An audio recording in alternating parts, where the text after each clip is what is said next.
Sejam bem-vindos. Neste vídeo vamos falar dos aços de corte livre, Free Cutting Steels, também chamados de aços de corte fácil. Vamos lá?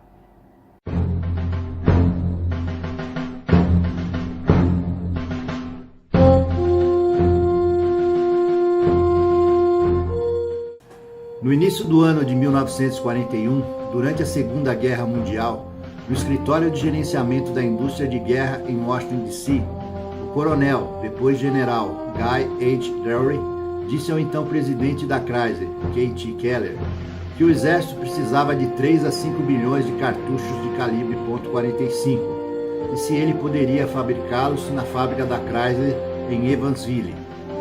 Para assombro do coronel, Keller rapidamente disse que sim, e o coronel o encarregou de fabricá-las.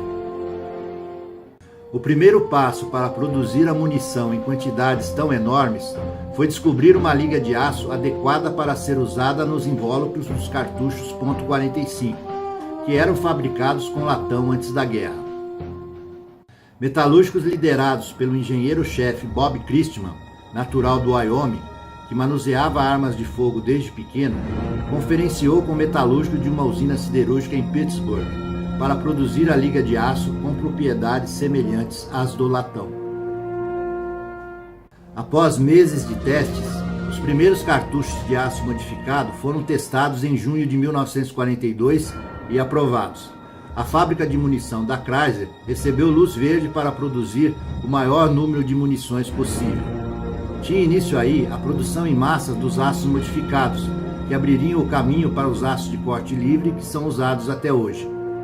De junho de 1942 a 20 de abril de 1944, quando o contrato terminou, o arsenal de Evansville da Chrysler produziu 96% dos cartuchos de calibre .45, num total de 3,2 bilhões de cartuchos.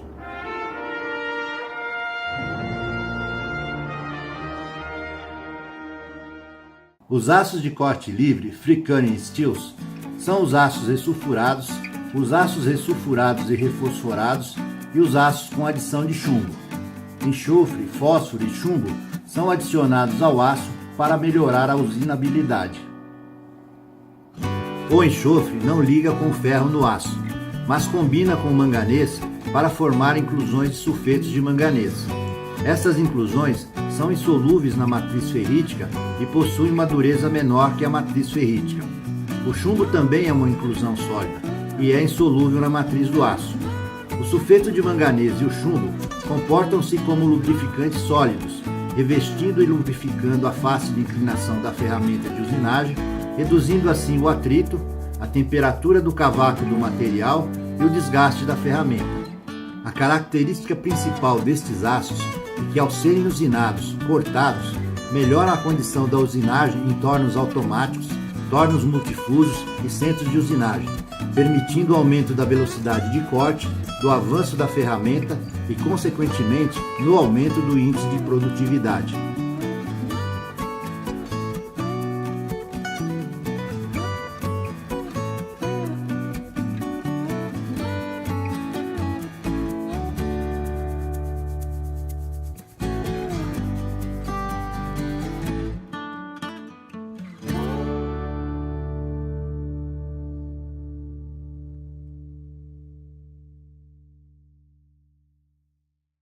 Os aços de corte fácil nas normas americanas SAE J403, AISI e na norma brasileira ABNT NM 87 são os das famílias ressulfurados, série 11XX, ressulfurados e refosforados, série 12XX, carbono ligados com adição de chumbo, XXLXX, onde L igual a LED, que é igual a chumbo em inglês, seguindo abaixo a composição química dos mais utilizados. Na norma europeia UNI-EN 10087, baseada na norma alemã DIN 1651, os aços de corte fácil têm na sua descrição o símbolo dos elementos químicos enxofre, letra S, e manganês, letras MN, para os aços ressulfurados. O símbolo dos elementos químicos enxofre, letra S, manganês, letra MN, e chumbo, letras PB, para os aços ressulfurados e com adição de chumbo.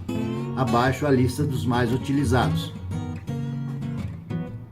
A tabela abaixo mostra a média do índice de usinabilidade de aços carbono de corte livre retirados da norma SAE J1397.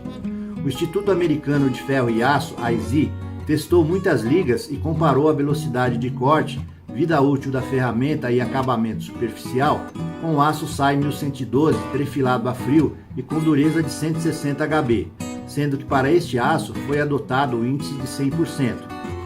Materiais com pontuação acima de 100% são mais fáceis de usinar que o SAE 1112.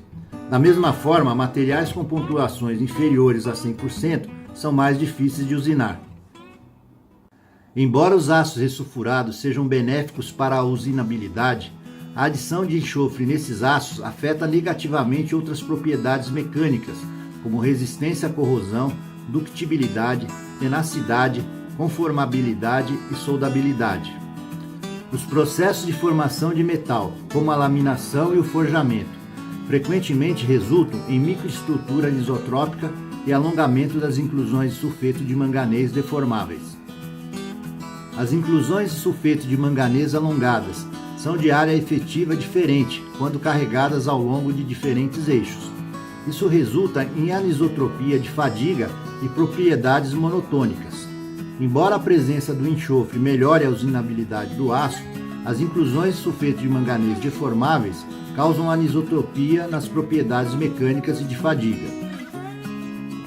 O alinhamento destas inclusões de sulfetos de manganês na matriz ferrítica do aço é um fenômeno aleatório de baixa ocorrência, mas que pode propiciar a propagação de trincas de tensão em peças com furo, parede fina e rosca interna ou externa, sendo necessário que as peças passem por teste de estanqueidade antes de serem aprovadas para uso.